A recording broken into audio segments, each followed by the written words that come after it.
एक प्यार का नगमा है, मौजों की रवानी है।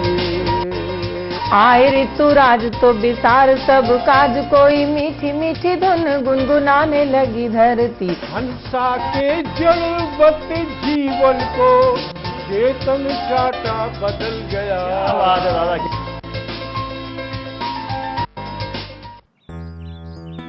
सर, बिटिया रानी ड्राइवर के साथ भाग गई। भाग गई? जी, भाग गई। अरे कोई बात नहीं, उसे तो बचपन से भागने का शौक है। सतमोला खाओ, कुछ भी पचाओ।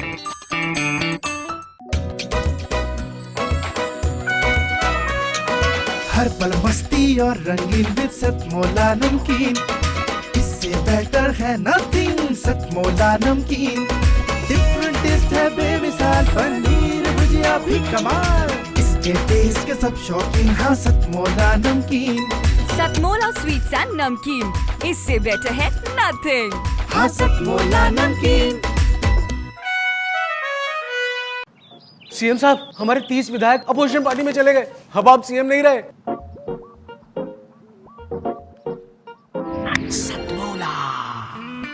तो अब नया सीएम कौन बन रहा है? Tell me. सतमोला खाओ, कुछ भी पचाओ। जितना जी में आए खाओ, बस खाते ही खाते जाओ। डरने की क्या बात है जब सतमोला साथ है। टेस्ट है इसका सबसे निराला, हर दिल पर जादू कर डाला। स्वाद स्वाद में जमकर खाया, सतमोला ने खूब बचाया। खाने से डरता है क्या? सतमोला। बहुत बहुत स्वागत है आपका हमारे इस कार्यक्रम सतमोला कवियों की चौपाल में। जैसा कि आप जानते ही हैं कि हमारे कार्यक्रम सजा हुआ है तरह तरह के काव्य रसों से। इसी श्रृंखला में हम लेकर आए हैं आज का यह एपिसोड। तो आइए शुरुआत करते हैं आज के कार्यक्रम की सुविख्यात वरिष्ठ कवि शशिकांत यादव जी के साथ। रक्त देकर तिरंगे की बुलंदी को सवारा है, फरिश्ते हो तुम वतन के, तुम्हें नमन हमारा है। ओजरस से परिपूर्ण कुछ ऐसी ही पंक्तियों के साथ आ रहे हैं हमारे वरिष्ठ कवि शशिकांत यादव जी। जोरदार तालियों के साथ स्वागत कीजिए। यादव होने पे मुझे बहुत, जब मैं 30 साल पहले मंच पे आया था तो कभी सच में मुझसे मंच पे पूछते थे कि यादव कवि कब से होने लगे। आप ये बात नहीं करेंगे तो हाँ, अभी स्वीकार नहीं है। हाँ सही बात। नहीं ऐसा कैसे हो गया कि यादव यहाँ नहीं आ सकते? यादव तो मैंने भाई साहब उसका जवाब लिखा फिर कि भारत में देखा महाभारत सा परिदृश्य, मुझे कृष्ण जैसा अनुभवी बनना पड़ा। विश्व रंग मंच पर स्वार्थ का नृत्य देख मुझे पर मारथ का रवि बनना पड़ा। सजाई बलि वेदिका स्वतंत्रता पुजारियों ने, पढ़ा इतिहास तब हवि बनना पड़ा। और वही देश लंगूरों का हाथ लुटने लगा तो लेखनी उठा के मुझे कवि बनना पड़ा। वही देश लंगूरों के हाथ लुटने लगा कि लेखनी उठाई मैंने जब भी बसंत पर, जाने क्यों हमारा स्वाभिमान डोलने लगा। चोली बिंदिया के गीत में न कभी गा सकूंगा, यही एहसास मन को टटोलने लगा। और देश की घिनौनी राजनीति देख देख कर राम की कसम अब रक्त खोलने लगा। और कामनी के नैनन को भूल गया और मेरा रोम रोम वंदे मातरम बोलने लगा। कामनी के नैनन को भूल गया और मेरा, और मेरी एक सिग्नेचर छंद है वो आपको और सुना देता हूँ कि हिंदू हो तो हिंदू रहो, जय जय श्री राम कहो, मन की भावनाओं का सम्मान होना चाहिए। हो मुसलमान दो अजान गूंजे आसमान, वतन परस्ती का मिजान होना चाहिए। हो सिख पंथी हो तो गुरु ग्रंथ को करो प्रणाम, गोविंद सिंह सी राष्ट्र भक्ति शान होनी चाहिए। और वतन की आन बान शान पे कोई आँच हो तो दिल में सबसे पहले हिंदुस्तान होना चाहिए। वतन की आन बान शान पे कोई आँच हो तो। यहाँ हम सब जो लोग उपस्थित हैं, हम सबका मिशन क्या है, बस उसको समर्पित एक छोटी सी कविता आपको सुनाता हूँ, सुनेगा। हम राष्ट्र भक्ति के प्रखर पुंज, हम देव भूमि के साधक हैं। हम राष्ट्र भक्ति के प्रखर पुंज, हम देव भूमि के साधक हैं। हम छात्र शक्ति से राष्ट्र शक्ति गढ़ने वाले आराधक हैं। हम तरुणाई में राष्ट्र प्रेम संस्कार जगाएंगे, विश्व गुरु भारत का ध्वज आगे ले जाएंगे। वंदे मातरम, वंदे मातरम, वंदे मातरम, वंदे मातरम, वंदे मातरम। पहला अंतरा सुनेगा कि काश्मीर घाटी, मुंबई, अमृतसर या गुवाहाटी, काश्मीर घाटी, मुंबई, अमृतसर या गुवाहाटी, अपना देश है अपनी माटी, जुड़ने की परिपाटी। पूरब पश्चिम उत्तर दक्षिण ने संकल्प है धारा, जाति धर्म भाषा से ऊपर जय स्वदेश की धारा। हम जन जन में समरसता का भाव जगाएंगे, विश्व गुरु भारत का ध्वज आगे ले जाएंगे। वंदे मातरम, वंदे मातरम, वंदे मातरम, वंदे मातरम, वंदे मातरम। कि द्रोणाचार्य से हो शिक्षक, हो अर्जुन से अनुयायी। और ये पंक्ति मैं श्रद्धेय गुप्ता जी के हृदय स्थली पर रखता हूं कि द्रोणाचार्य से हो शिक्षक, हो अर्जुन से अनुयायी, एकलव्य कोई छूट न जाए चिंता करना भाई। द्रोणाचार्य से हो शिक्षक, हो अर्जुन से अनुयायी, एकलव्य कोई छूट न जाए चिंता करना भाई। सुलभ हो शिक्षा सबको, शिक्षा का संकल्प हमारा, भारत में भारत की शिक्षा का अधिकार हमारा। द्वार द्वार पर अक्षर के अब दीप जलाएंगे, विश्व गुरु भारत का ध्वज आगे ले जाएंगे। वंदे मातरम, वंदे मातरम, वंदे मातरम, वंदे मातरम। अंतिम मंत्र पढ़ रहा हूं कि साथ साथ चलना है यारों, मिलकर कदम बढ़ाओ। साथ साथ चलना है यारों, मिलकर कदम बढ़ाओ। आजादी की कीमत क्या है पीढ़ी को समझाओ। पहले मन का भ्रष्ट आचरण जड़ से स्वयं मिटाओ। देश के खातिर अब जीना है खुद समझो समझाओ। अच्छे दिन नारों में नहीं फिर सच में आएंगे, विश्व गुरु भारत का ध्वज आगे ले जाएंगे। वंदे मातरम, वंदे मातरम, वंदे मातरम, वंदे मातरम। मातृभूमि अस्मिता का प्रश्न यदि आएगा तो रचना भी द्रौपदी का चीर बन जाएगी। शिवाजी, राणा प्रताप, अब्दुल हमीद और शेखर भगत का नजीर बन जाएगी। तन मन धन सब देश पर वार कर, कविता की आत्मा फकीर बन जाएगी।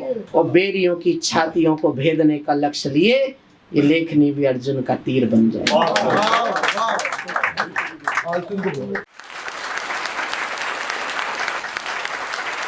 शशिकांत यादव जी की देश प्रेम से ओतप्रोत रचनाओं के बाद आइए अब क्रम को आगे बढ़ाते हैं और बुलाते हैं हमारे अगले कवि को, जो कि न सिर्फ व्यंग की अच्छी समझ रखते हैं बल्कि मैं तो ये कहूंगी कि ये हास्य के परमाणु बम हैं। जोरदार तालियों के साथ स्वागत कीजिए महेंद्र अजनबी जी का। मैं आपको एक कविता सुनाने जा रहा हूँ। वीर रस के बहुत कवि आपने सुने होंगे, कुछ तो बहुत श्रेष्ठ कवि हैं हमारे जैसे हरिओम पवार, भाई विनीत चौहान, आपने बहुत कवि उनमें से सुने होंगे। मैं एक कविता विशेष आपको जो सुना रहा हूँ उसमें कभी कभी वीर रस का ऐसा कवि भी आ जाता, कविता में कोई बात नहीं होती, लोग घबरा के ताली बजा जाते हैं। पिछले दिनों एक कवि को सुन रहा था, आते ही चिल्लाया, मैं पत्थर को पाषाण बना सकता हूँ। मैं सोचने लगा यार पत्थर और पाषाण तो एक ही चीज़ है, ये इसमें बना क्या सकता है। लेकिन जोर जोर से चीख रहा था, बोले मैं पत्थर को पाषाण बना सकता हूँ, मैं मानव को इंसान बना सकता हूँ, मैं मरघट को शमशान बना सकता हूँ, मैं ईश्वर को भगवान बना सकता हूँ। लोगों ने तालियां बजा दी। कविता में कोई बात, एक और कवि को सुन रहा था भाई साहब, पहली लाइन दूसरी लाइन से मेल नहीं खा रही थी, आते ही चिल्लाया, खाली खाली डीजल टंकी तेल चाहिए। मैंने कहा यार ये कौन सी वीर रस की पंक्ति जिसमें इसे तेल की ज़रूरत पड़ गई। मैंने दूसरी पंक्ति सुनी, माथा ठोका प्रवीण भाई अपना, खाली खाली डीजल टंकी तेल चाहिए, आज मेरे देश को पटेल चाहिए। अच्छा, मैं बहुत देर तक सोचता रहा यार ये तेल का इस पटेल जी से क्या लेना देना, लेकिन उसे पता था कि तुक मिलाने, क्योंकि पटेल जी पे ताली आती इसलिए तुक मिलाने के लिए ज़बरदस्ती तेल लेके आया। हो जाता है ऐसा। ये इस कविता की थोड़ी सी पृष्ठभूमि है। जिन दिनों अच्छा वीर रस का कवि आते ही उसका सबसे पहला काम ये होता है कि मंच से ही वो पाकिस्तान को निपटा देता है।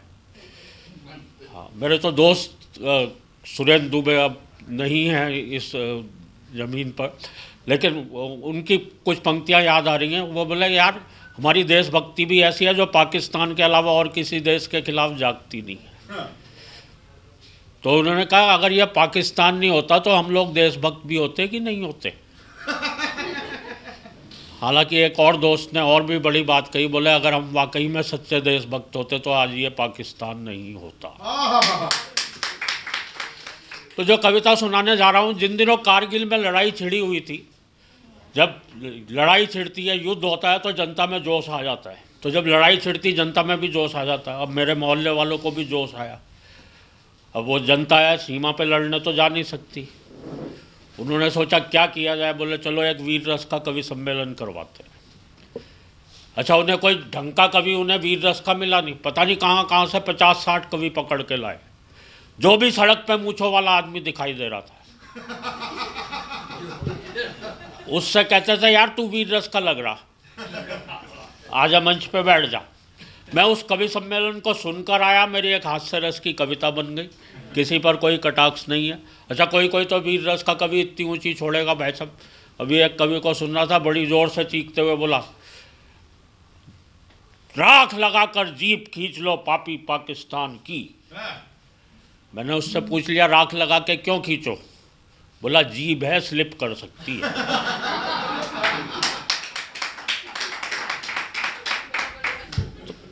कविता शुरू कर रहा हूँ, एक बार तालियां बजाकर मन दें।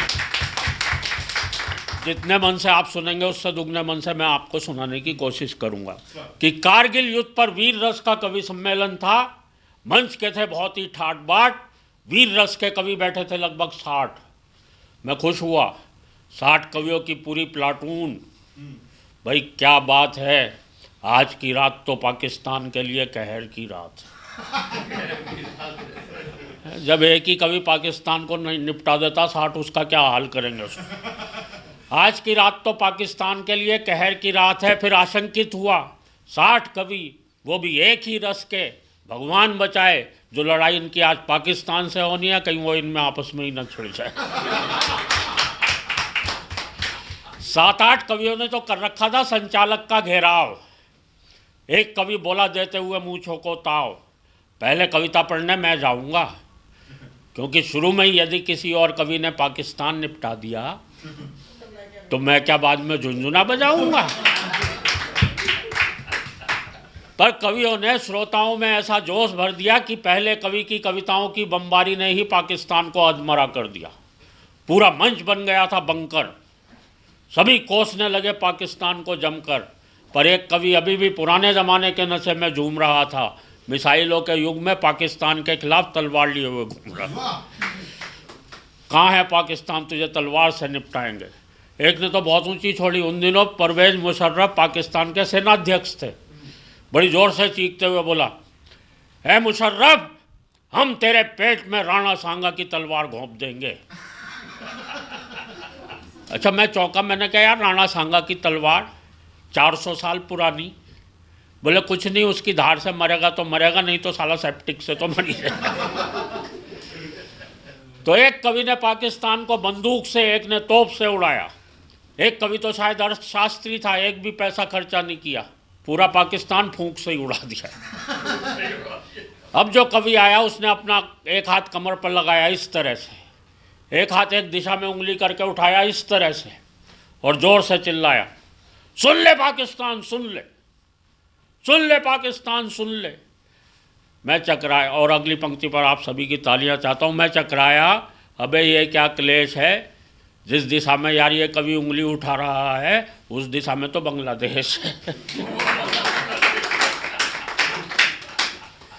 इसे कविता को गलत डायरेक्शन में नहीं सुनाना चाहिए था, ये वाला हाथ पीछे करके दूसरे वाला उठाना चाहिए था। वो फिर चिल्लाया, सुन ले पाकिस्तान सुन ले। इस बार एक श्रोता ने खड़े होकर बहुत बढ़िया बात कही, आपकी तालियां उठनी चाहिए उस बात पे। वो फिर चिल्लाया, सुन ले पाकिस्तान सुन ले। एक श्रोता खड़ा होकर बोला, अबे क्या और किससे कह रहा है, पाकिस्तान तो जन्मजात बह रहा है। अबे क्या और किससे।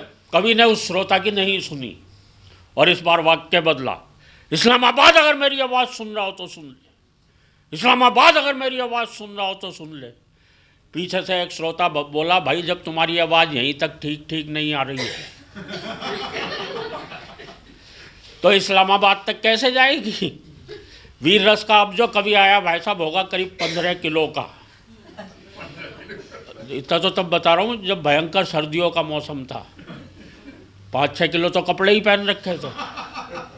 मैंने तो मेरे एक दोस्त से पूछा, मैंने कहा यार ये वीर रस का कवि इतना पतला दुबला इतना कमज़ोर कैसे हो गया। बोला ऐसा इसलिए हो गया क्योंकि ये हर समय फूंकता ही रहता है, इतना नुकसान ये अपनी कविता से पाकिस्तान का नहीं कर पा रहा जितना अपने शरीर का कर सकता है। अच्छा, इतना पतला दुबला कवि जब कविता पढ़ रहा था, आप लोग दृश्य का आनंद लेना। तो श्रोताओं में से एक बोला, भाई कौन खड़ा है, भाई कौन खड़ा है, दिखाई नहीं पड़ रहा है, मुझे तो लगता है माइक खुद ही कविता पढ़ रहा है। उसकी बगल वाला श्रोता बोला, लगता है तू भी गच्चा खा गया है, अबे कवि तो खड़ा हुआ है लेकिन माइक के डंडे की ओट में आ गया। ये दिखने में कैसा लगता है जरा पता लगाओ। उसकी बगल वाला श्रोता बोला, किसी के घर पड़ी हो तो दूरबीन उठा लाओ। अच्छा, कुछ खपती लोग भी बैठे होते हैं श्रोताओं में। एक गया अपने घर जाकर दूरबीन लेके आ गया, उससे देखते हुए बोला, बाप रे ये कवि खड़ा है उसका एक्सरे। अचानक वो कवि बड़ी जोर से थरथराया। श्रोताओं में से, और देखना मैंने हाथ से कहाँ से निकाला है तो आपकी तालियां चाहता हूँ। अचानक वो कवि बड़ी जोर से थरथराया। श्रोताओं में से एक बोला, लगता है मिर्गी का दौरा आया। एक श्रोता बोला, इसे जूता सूंघाओ। दूसरा बोला, गरम गरम दूध पिलवाओ। तीसरा बोला, तू किस टेंशन में है, गौर से इसकी जेब देख, इसका मोबाइल फ़ोन वाइब्रेशन में। वीर रस का अब जो कवि आया वो रामलीला वाले अंदाज में आया। जितना वो अपनी कविता में पाकिस्तान की तरफ बढ़ता जा रहा था उतना ही माइक से पीछे हटता है। आते ही चिल्लाया, अब की बार युद्ध हुआ तो हम झंडा फहराएंगे सीधे इस्लामाबाद पर। इस तरह से कई कवियों के हाथ हवा में जोर जोर से लहराए और उन्होंने क्रम से लाहौर, कराची, सियालकोट, सरगोदा, हड़प्पा, गिलगित, मुल्तान तक में झंडे फहराए। और अगली पंक्ति पर आपकी तालियां उठनी चाहिए। और 1 घंटे में श्रोताओं में पैदा ऐसा जज्बा कर दिया कि मंच से ही 5 कवियों ने पाकिस्तान के 47 शहरों पर कब्जा कर लिया। ऐसे कब्जा कर रहे थे जैसे सारे प्रॉपर्टी डीलर बैठे हुए हैं। अब अगले कवि की घबरा रही थी आत्मा, क्योंकि 5 कवि अब तक कर चुके थे पाकिस्तान का खात्मा। पर वो मेरा दोस्त निकला, मंच से उतर के मेरे पास आया, मुझसे बोला, यार अजनबी क्या करूं, कहाँ जाऊं, इन कवियों ने पाकिस्तान का एक भी शहर नहीं छोड़ा है। अब उसे बाकी शहरों के नाम याद नहीं थे। इन कवियों ने पाकिस्तान का एक भी शहर नहीं छोड़ा है, क्या करूं, कहाँ जाऊं, मैं झंडा कहाँ फहराऊं। मैंने कहा, झंडा कहाँ फहराऊं, फिर तू ऐसा कर जा, झंडा लेकर और आगे निकल जा और सीधा अफगानिस्तान पे चढ़ जा। बोले नहीं यार, वहाँ तो आजकल अब अमेरिका बम फेंक रहा है। मैंने कहा फिर उसके आगे ईरान है, वहाँ तेहरान निकल जा, तेरा क्या जा रहा, वहाँ फहरा दे। वो बोला, यार तेहरान तो क्या, उसके आगे इराक है, वहाँ बगदाद, उसके आगे सीरिया है, वहाँ दमिश्क। एक बार मेरे भौगोलिक ज्ञान पे तालियां बजती। उससे आगे सीरिया है, वहाँ दमिश्क तक मैं झंडा फहरा दूँ, पर यार शहर दमिश्क ऐसे नाम पे श्रोता ताली नहीं बजाते, ये है सबसे बड़ा रिस्क। मैंने कहा फिर तू ऐसा कर ले, या तो राइट टर्न लेके चीन की तरफ निकल ले, या फिर यू टर्न लेके वापस मंच पे आ जा, यहीं से तो तू टेक ऑफ करेगा। कविता समाप्त हो गई, तालियां बजा दीजिए। बहुत बहुत धन्यवाद। हास्य व्यंग्य की दमदार रचनाओं के बाद आइए अब स्वागत करते हैं ऋतु गोयल जी का, जो कि कविताओं के द्वारा मानवीय संवेदनाओं को प्रस्तुत करेंगी। ऋतु जी दिल्ली की उप महापौर भी हैं, तो आइए जोरदार तालियों के साथ स्वागत कीजिए ऋतु गोयल जी का। चार पंक्तियों से बात प्रारंभ करती हूँ। मुझे लगता है कि सृष्टि में माँ बाप से बढ़कर कोई नहीं होता, तो माँ को समर्पित करती हूँ। समय कम है और आदरणीय बजरंग जी की उपस्थिति में।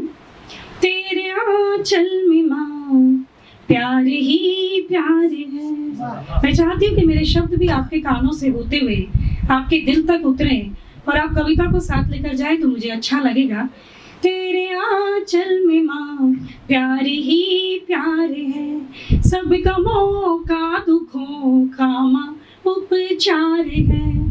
मैंने देखा नहीं उस भगवान को, मैंने देखा नहीं उस भगवान को, पर सुना है कि तू उसका अवतार है, पर सुना है कि तू उसका अवतार है।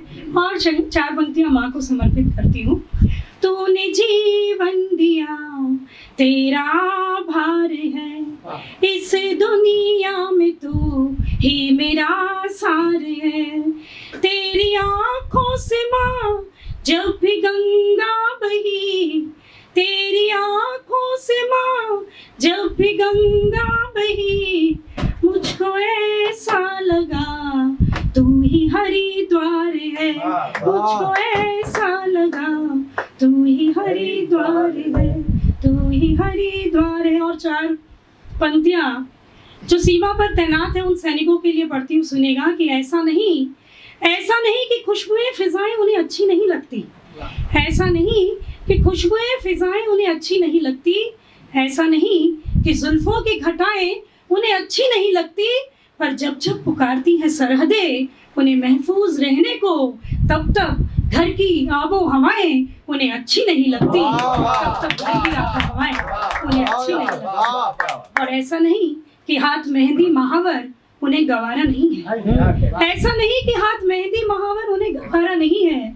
ऐसा भी नहीं कि दर्पण ने उन्हें कभी सवारा नहीं है, पर मोहब्बत जुस्तजू अगर किसी की हो जाए तो क्या करे, पर मोहब्बत जुस्तजू अगर किसी की हो जाए तो क्या करे, उन्हें तिरंगे से ज्यादा कुछ भी जहां में प्यारा नहीं है, उन्हें तिरंगे से ज्यादा कुछ भी जहां में प्यारा नहीं है, कुछ भी जहां में प्यारा नहीं है। मेरा मन है शायद पिता कविता आपने मेरी कभी नहीं सुनी, सुना दीजिए। हाँ, हालांकि यहाँ बहुत से लोग बैठे हैं जिन्होंने कविता सुनी होगी, पर मुझे लगता है बहुत से ऐसे लोग भी हैं, चार पांच इनको कौन सी याद है, सुनी होगी तो। मुझे लगता है कि मैंने अपने जीवन में जो श्रेष्ठ लिखा है वो इस कविता में उसका बहुत बड़ा हिस्सा है। और एक बेटी पिता के लिए क्या सोचती है, मैं कहना चाहूँगी कि बेटी और परिवार के लिए पिता क्या होते हैं, बहुत अधिक भूमिका नहीं करते हुए और अपनी ही चार पंक्तियों से इस कविता की भूमिका रखती हूँ कि भीतर भीतर छुप छुप कर ही रो लेते हैं बाबूजी, भीतर भीतर छुप छुप कर ही रो लेते हैं बाबूजी। यह कविता मैं आदरणीय बजरंग गुप्ता जी को जो मेरे पिता समान है उन्हें समर्पित करती हूँ। भीतर भीतर छुप छुप कर ही रो लेते हैं बाबूजी, अपने दिल की व्यथा कथा को कब कहते हैं बाबूजी। वृक्ष सरीखे है ये अपना फर्ज नहीं भूला करते, कड़ी धूप में तपकर भी छाया देते हैं बाबूजी, कड़ी धूप में तपकर भी छाया देते हैं बाबूजी। देखिएगा कि पिता परिवार के लिए क्या होता है। मैंने शब्दों के माध्यम से पूरे पिता के चरित्र को चित्रित किया है और एक बेटी क्या सोचती है पिता के लिए, सुनेगा कि जो दुखों की बारिश में छतरी बन तनते हैं, जो दुखों की बारिश में छतरी बन तनते हैं, घर के दरवाजे पर नजर बट्टू बन टंगते हैं, समेट लेते हैं सबका अंधियारा भीतर, खुद आंगन में एक दीपक बन जलते हैं, ऐसे होते हैं पिता। खुद आंगन में एक दीपक बन जलते हैं, ऐसे होते हैं पिता। बेशक पिता लोरी नहीं सुनाते, माँ की तरह आंसू नहीं बहाते। बेशक पिता लोरी नहीं सुनाते, माँ की तरह आंसू नहीं बहाते, पर दिन भर की थकन के बावजूद रात का पहरा बन जाते हैं। रात का पहरा बन जाते हैं। और पिता जब निकलते हैं ना सुबह तिनकों की खोज में, पिता जब निकलते हैं ना सुबह तिनकों की खोज में, किसी के खिलौने, किसी की किताबें, किसी की मिठाई, किसी की दवाई, परवास पर होते हैं घर भर के सपने। पिता कब होते हैं खुद के अपने, पिता कब होते हैं खुद के अपने। और जब सांस ढले लौटते हैं घर को, माँ की चूड़ियाँ खनकती है, नन्ही गुड़ियाएं चहकती है, सबके सपने साकार होते हैं। पिता उस समय अवतार होते हैं। जवान बेटियां बदनाम होने से डरती हैं, हर गलती पर आंखों की मार पड़ती है। दरअसल भय, हया, संस्कार का बोलबाला है पिता, मोहल्ले भर की जुबान का ताला है। दरअसल भय, हया, संस्कार का बोलबाला है पिता, मोहल्ले भर की जुबान का ताला है पिता। हाँ सच है, हाँ सच है, माँ संवेदना है पिता कथा, माँ संवेदना है पिता कथा, माँ आंसू है पिता व्यथा, माँ प्यार है पिता संस्कार, माँ दुलार है पिता व्यवहार। दरअसल पिता वो है जो माँ नहीं है। दरअसल पिता वो है जो माँ नहीं है। माँ जमीन पिता आसमां, ये बात कितनी सही है, ये बात कितनी सही है। पिता बच्चों की तुतलाती आवाज में भी एक सुरक्षित भविष्य है। पिता बच्चों की तुतलाती आवाज में भी एक सुरक्षित भविष्य है। जिनके कंधों पर बच्चों का बचपन होता है, जिनकी जेब में खिलौनों का धन होता है, जिनकी बाजुओं से ताकत मिलती है, जिनके पैसों से हिम्मत जुटती है, जिनकी परंपराओं से वंश चलता है। पिता ना हो तो क्या बच्चों को सहजता से नाम मिलता है?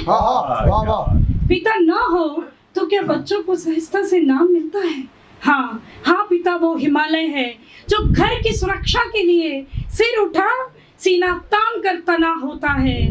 पिता ना हो तो घर कितना अनमना होता है, पिता ना हो तो घर कितना अनमना होता है। कविता की अंतिम 4 पंक्तियां पढ़ती हूँ कि पिता हो तो घर स्वर्ग होता है, पिता हो तो घर स्वर्ग होता है, पिता ना हो तो उनकी स्मृतियां भी अपना फर्ज निभाती हैं। पिता की तो तस्वीर से भी दुआएं आती है, तस्वीर से भी दुआएं आती है।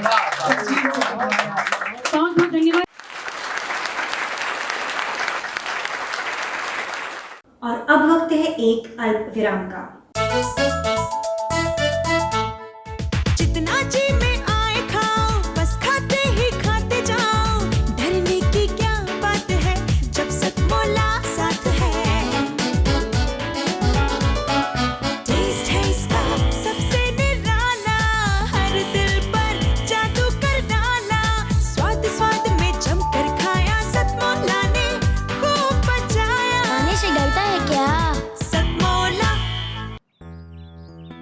सर, बिटिया रानी ड्राइवर के साथ भाग गई। भाग गई? जी भाग गई। अरे कोई बात नहीं, उसे तो बचपन से भागने का शौक है। सतमोला खाओ, कुछ भी पचाओ।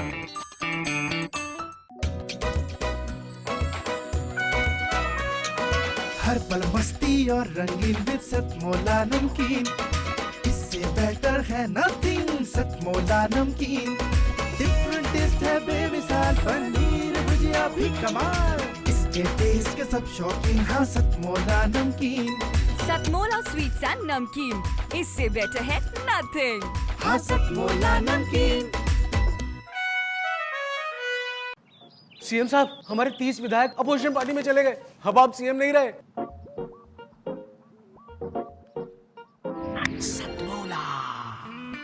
तो अब नया सीएम कौन बन रहा है? Tell me. सतमोला खाओ, कुछ भी पचाओ। ब्रेक के बाद एक बार फिर से आपका स्वागत है सतमौला कवियों की चौपाल में। और अब क्रम को आगे बढ़ाते हुए मैं बुलाना चाहूंगी मनोज मिश्रा जी को, जो कि अपनी रचनाओं के द्वारा देश की मिट्टी को नमन करने आ रहे हैं।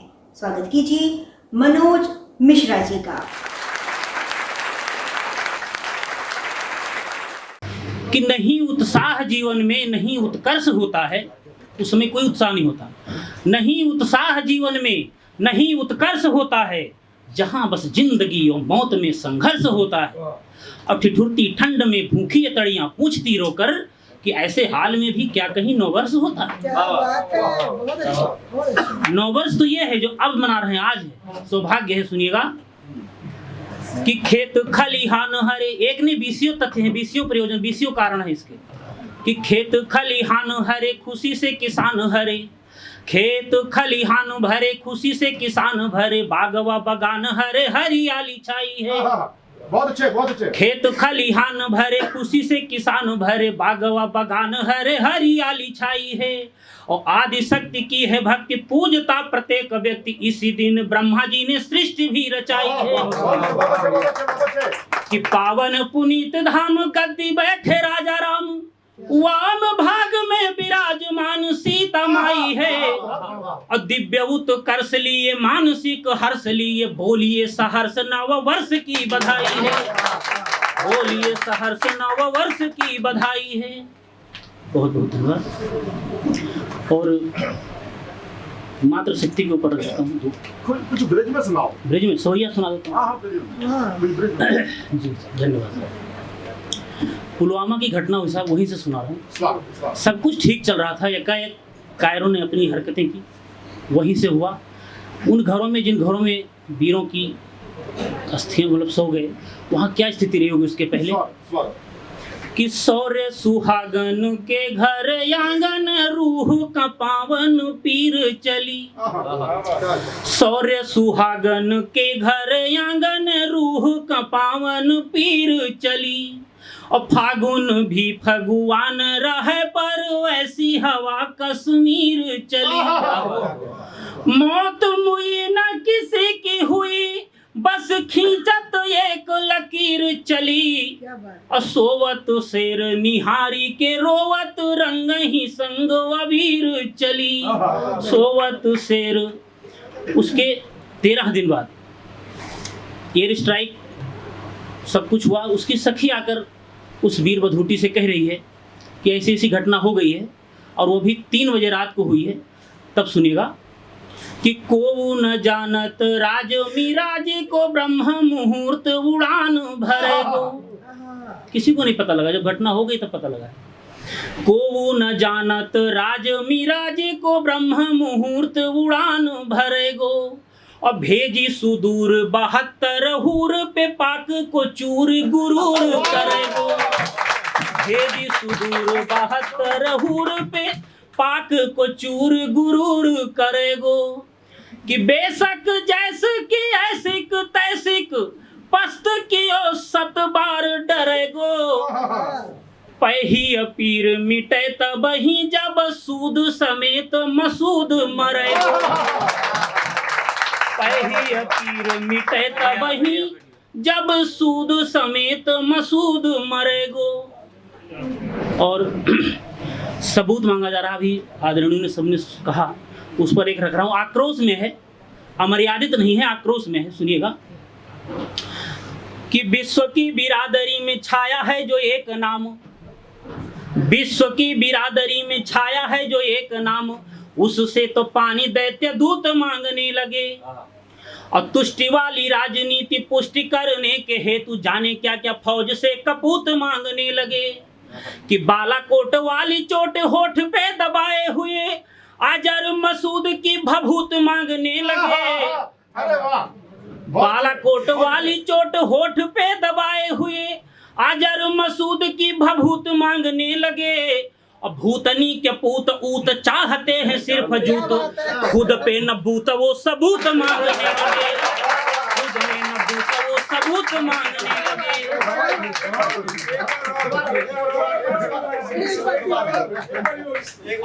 मैंने कहा था ना, यहाँ पर एक से एक है। कि विश्व की बिरादरी में छाया है जो एक नाम, उससे तो पानी दैत्य दूत मांगने लगे। अब तुष्टि वाली राजनीति पुष्ट करने के हेतु, जाने क्या क्या फौज से कपूत मांगने लगे। कि बालाकोट वाली चोट होठ पे दबाए हुए, अजर मसूद की भभूत मांगने लगे। अब भूतनी के पूत ऊत चाहते हैं सिर्फ जूत, खुद में न बूत वो सबूत मांगने लगे। खुद में न बूत वो सबूत मांगने लगे। मनोज मिश्रा जी के सवैयों के बाद आइए अब आमंत्रित करते हैं हमारी अगली कवयित्री को, जो कि लेकर आ रही हैं मार्मिक कविताएं और शायरी। बहुत बहुत स्वागत है उर्वशी जाह्नवी अग्रवाल जी का।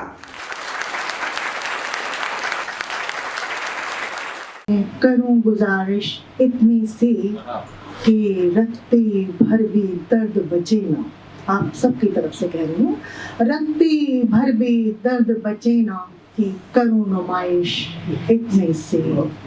रत्ती भर भी दर्द बचे ना कि करूं नुमाइश इतने से। कुछ दोहों से शुरुआत करती हूँ कि मैं शबरी हूँ राम की, मैं शबरी हूँ राम की, चखती रहती देर, तकती रहती रास्ता, हुई कहाँ पे देर। तकती रहती रास्ता, हुई कहाँ पे देर। मैं हूँ एक प्रस्तर शिला, मैं हूँ एक प्रस्तर शिला, हूँ गौतम का श्राप। राम मुझे भवतार दो, राम मुझे भवतार दो, काटो मेरे पाप। आंखों में आंसू रहे, आंखों में आंसू रहे, होठों पर मुस्कान। इस लक्षण के जीव को कहते हैं इंसान, इस लक्षण के जीव को कहते हैं इंसान। जब हमने रखा नहीं कभी किसी से बैर, जब हमने रखा नहीं कभी किसी से बैर, तो रखेगा क्यों नहीं रब हम पे भी खैर। तो रखेगा क्यों नहीं रब हम पे भी खैर। तो अपनी रचनाएं जिनके माध्यम से मैं जानी जाती हूँ, तो मैं आपके समक्ष पेश करती हूँ। शबनम की एक बूंद दहकते अंगारों से क्या लड़ती। शबनम की एक बूंद दहकते अंगारों से क्या लड़ती। एक अकेला जुगनू थी मैं, अंधियारों से क्या लड़ती। एक अकेला जुगनू थी मैं, अंधियारों से क्या लड़ती। शबनम की एक बूंद दहकते अंगारों से क्या लड़ती। छोटी सोच के ऊंचे लोगों को, छोटी सोच के ऊंचे लोगों को दर्पण क्या दिखलाती। छोटी सोच के ऊंचे लोगों को दर्पण क्या दिखलाती। मैं ठहरी बुनियाद का पत्थर, मैं ठहरी बुनियाद का पत्थर, मीनारों से क्या लड़ती। मैं ठहरी बुनियाद का पत्थर, मीनारों से क्या लड़ती। मेरे समर्पण में तड़पन थी, किस किस से ये बात कहूँ। बाबूजी, मेरे समर्पण में तड़पन थी, किस किस से ये बात कहूँ। एक अकेली मछली थी मैं, मछुआरों से क्या लड़ती। एक अकेली मछली थी मैं, मछुआरों से क्या लड़ती। धज्जी धज्जी कर डाला, बात कहाँ तक पहुँच दिया, निर्भया को याद कीजिएगा। धज्जी धज्जी कर डाला, परिहास बनाकर लोगों ने। धज्जी धज्जी कर डाला, परिहास बनाकर लोगों ने। मैं छोटी सी ये खबर थी, अखबारों से क्या लड़ती। मैं छोटी सी ये खबर थी, अखबारों से क्या लड़ती। अलग थलग कर डाला खुद को, अलग थलग कर डाला खुद को मैंने मेन कहानी से। अलग थलग कर डाला खुद को, अलग थलग कर डाला खुद को मैंने मेन कहानी से। पल पल रंग बदलने वाले किरदारों से क्या लड़ती। पल पल रंग बदलने वाले किरदारों से क्या लड़ती। एक मतलब दो चार शेर और अर्ज करना चाहती हूँ कि अगर ये बात हम सबको बता देते तो क्या होता। अगर ये बात हम सबको बता देते तो क्या होता। नजर में आपको सबकी गिरा देते तो क्या होता। नजर में आपको सबकी गिरा देते तो क्या होता। अगर हम आसमां सर पर उठा देते तो क्या होता। अगर हम आसमां सर पर उठा देते तो क्या होता। कहानी बरसरे महफिल सुना देते तो क्या होता। कहानी बरसरे महफिल सुना देते तो क्या होता। मुझे तूफान ने जब घेरा, मुझे तूफान ने जब घेरा, बचाने को सभी आए। मुझे तूफान ने जब घेरा, बचाने को सभी आए। अगर तुम हाथ अपना भी बढ़ा देते तो क्या होता। अगर तुम हाथ अपना भी बढ़ा देते तो क्या होता। चलो अच्छा हुआ, चलो अच्छा हुआ तुम रास्ते में खुल गए वरना। चलो अच्छा हुआ, चलो अच्छा हुआ तुम रास्ते में खुल गए वरना। अगर मंजिल पे आकर तुम दगा देते तो क्या होता। अगर मंजिल पे आके तुम दगा देते तो क्या होता। अरे हम हार जाने में भी खुश थे, पर जरा सोचो। अरे हम हार जाने में भी खुश थे, पर जरा सोचो। तुम जीत जाने की सजा देते तो क्या होता। तुम जीत जाने की सजा देते तो क्या होता। अगर ये बात हम सबको बता देते तो क्या होता। नजर में आपको सबकी गिरा देते तो क्या होता। धन्यवाद।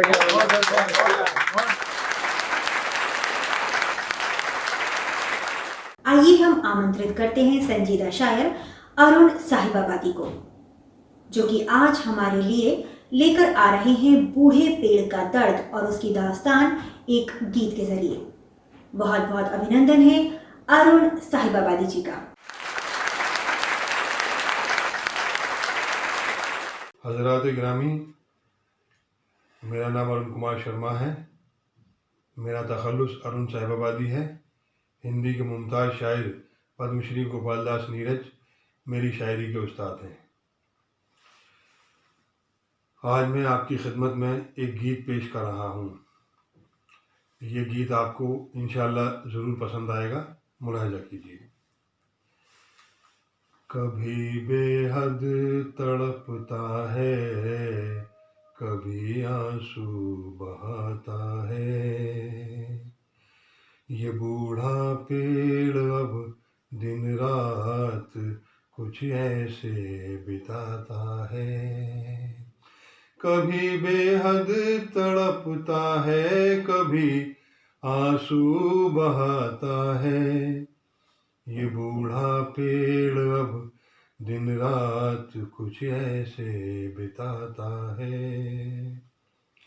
यहाँ तुम पहले रहते थे, उन्हें रोकर बताता है। परिंदों को वही उजड़ा घरों दा फिर दिखाता है कि इस नाकाम कोशिश में ये फिर खुद को थकाता है।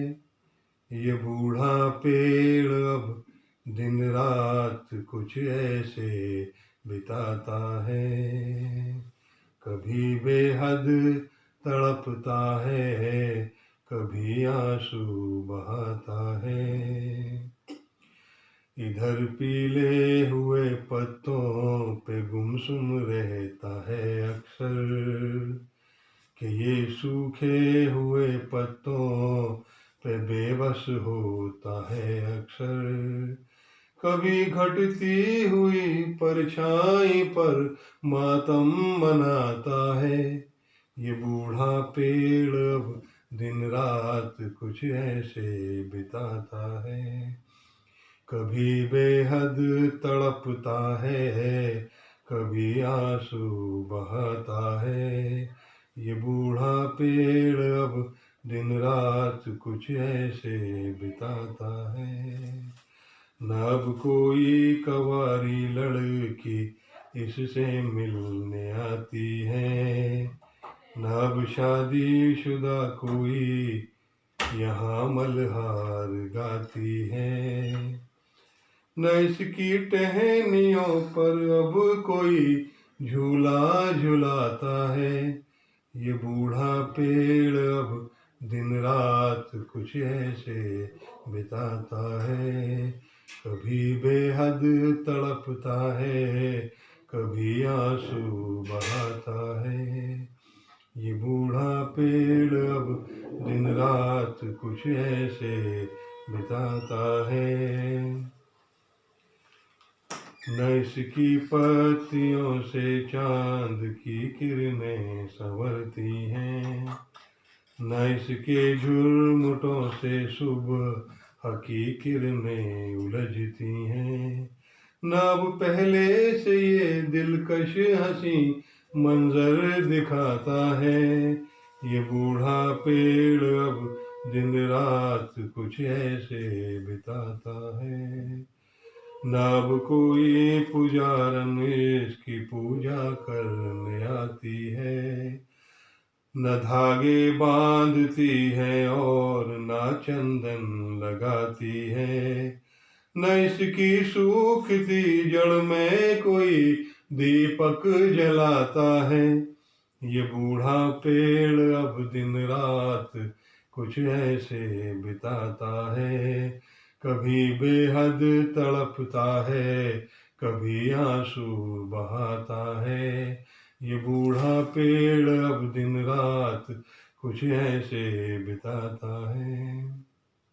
ये उसको देखते ही अपनी नजरें फेर लेता है, ये उसके कदमों की आहट से भी अब कांप उठता है, कि जब कोई लकड़हारा इधर से आता जाता है। ये बूढ़ा पेड़ अब दिन रात कुछ ऐसे बिताता है, कभी बेहद तड़पता है, कभी आंसू बहाता है। ये बूढ़ा पेड़ अब दिन रात कुछ ऐसे बिताता है। शुक्रिया हजरात। उम्मीद करते हैं आपको हमारा आज का ये कार्यक्रम जरूर पसंद आया होगा। आप अपनी प्रतिक्रियाएं हमें फोन कर जरूर बताएं। हमारा नंबर है 9711182183।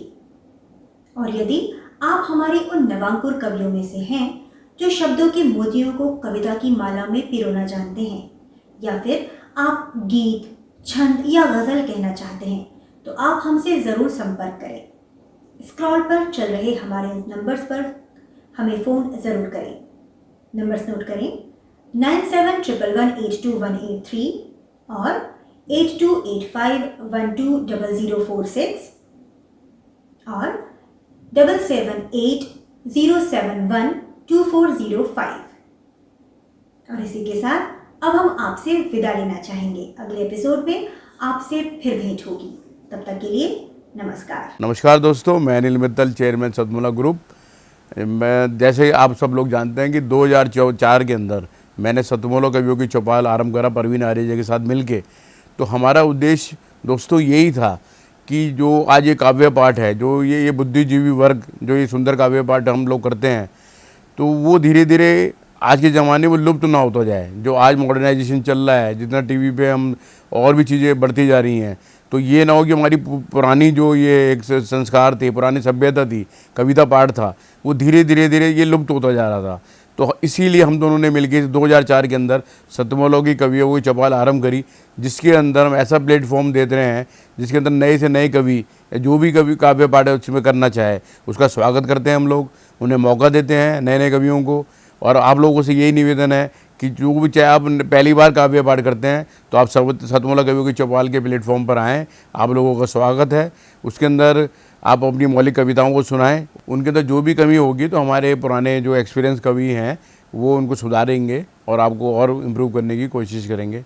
आपसे निवेदन है कि सतमोला कवियों की चौपाल में आएँ और अपना काव्य पाठ करें। सतमोला कवियों की इस चौपाल में जितने भी कवि बंधु, साहित्यकार बंधु आज यहाँ आए हैं, मैं उनको उनका अभिवादन करता हूँ, उनको नमन करता हूँ। प्रवीण आर्या जी का ये जो प्रयास, सुंदर प्रयास, सतत वर्षों से चल रहा है, मैं इसका एक साक्षी हूँ। नवंकुर कवियों को जो ये मंच, सतमोला कवियों की ये चौपाल जो प्रस्तुत करती है, ये बहुत सराहनीय और प्रशंसनीय प्रयास है। आज के इस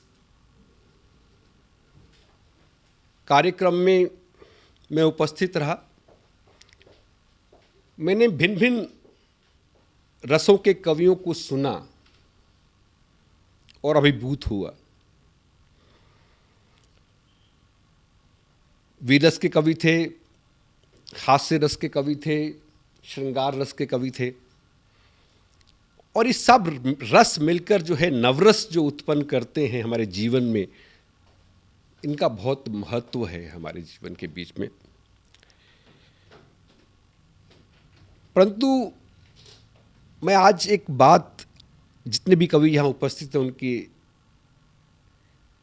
लिए बड़े आदरपूर्वक, आदर से मैं कहना चाहता हूँ कि आप को ये मंच मिला है, आप नवंकुर कवि हैं, परंतु आप हमेशा नव अंकुर कवि न रहें और अपने प्रयासों को इतना उद्दात करें कि एक दिन आप भी जो है देश भर में अपना नाम बनाएं, आपकी कविता श्रेष्ठतम कविता हो, ऐसा मेरा आपसे आग्रह है, ऐसा मेरा आपसे निवेदन है। आप में प्रतिभा है, आप उस प्रतिभा को अपने प्रयासों से और गहरा करें और उसमें गति लाएं, यही मेरी आपसे एक बार पुनः प्रार्थना है। इसी प्रार्थना के साथ मैं आप सबका पुनः एक बार धन्यवाद करता हूं, अभिनंदन करता हूं, और मैं आपके बीच में रहा, जितना समय भी रहा मुझे बहुत आनंद आया। मैं बहुत अच्छी यादें आज के इस कार्यक्रम से लेकर वापस जाने वाला हूं। मैं आपको बहुत शुभकामनाएं देता हूं, आपको बहुत साधुवाद देता हूं। बहुत धन्यवाद आप सभी का। अखिल भारतीय साहित्य परिषद द्वारा संचालित सतमोला कवियों की चौपाल नामक ये जो कार्यक्रम है, ये अपने आप में इसलिए महत्वपूर्ण है कि केवल ये कार्यक्रम ही नहीं है, बल्कि यहाँ पर नवांकुर, नए नए कवि, नई नई कवयित्रियाँ इस मंच पर आकर के अपनी कविताओं को प्रस्तुत करती हैं, जो सारे संसार के अंदर जाता है। तो ये बहुत बड़ा मंच है, एक प्रकार से कार्यशाला जैसी है ये। तो इसलिए आप सभी लोग इस कार्यक्रम से जुड़ें, नए नए बच्चे यहाँ पर आएँ, बहुत अच्छा लगेगा। हमारा आशीर्वाद इस पूरी संस्था के लिए है, सतमोला कवियों की चौपाल के लिए है, और आप सभी के प्रति हमारा मन में बहुत स्नेह है, बहुत प्यार है। आप सब आएँ और इस प्रकार से यहाँ पर अपनी कविताओं को इस मन से सुना करके उपकृत हों और उपकृत करें भी हम सभी को। जितना जी में आए खाओ, बस खाते ही खाते जाओ, डरने की क्या बात है जब सतमोला साथ है। टेस्ट है इसका सबसे निराला, हर दिल पर जादू कर डाला, स्वाद स्वाद में जमकर खाया, सतमोला ने खूब बचाया। खाने से डरता है क्या? सतमोला। सर, बिटिया रानी ड्राइवर के साथ भाग गई। भाग गई? जी, भाग गई। अरे कोई बात नहीं, उसे तो बचपन से भागने का शौक है। सतमोला खाओ, कुछ भी पचाओ।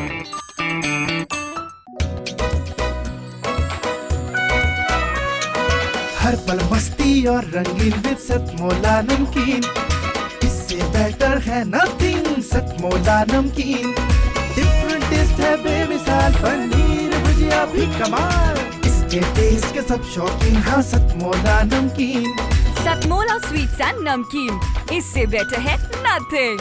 हाँ सतमोला नमकीन। सीएम साहब, हमारे 30 विधायक अपोजिशन पार्टी में चले गए। अब आप सीएम नहीं रहे।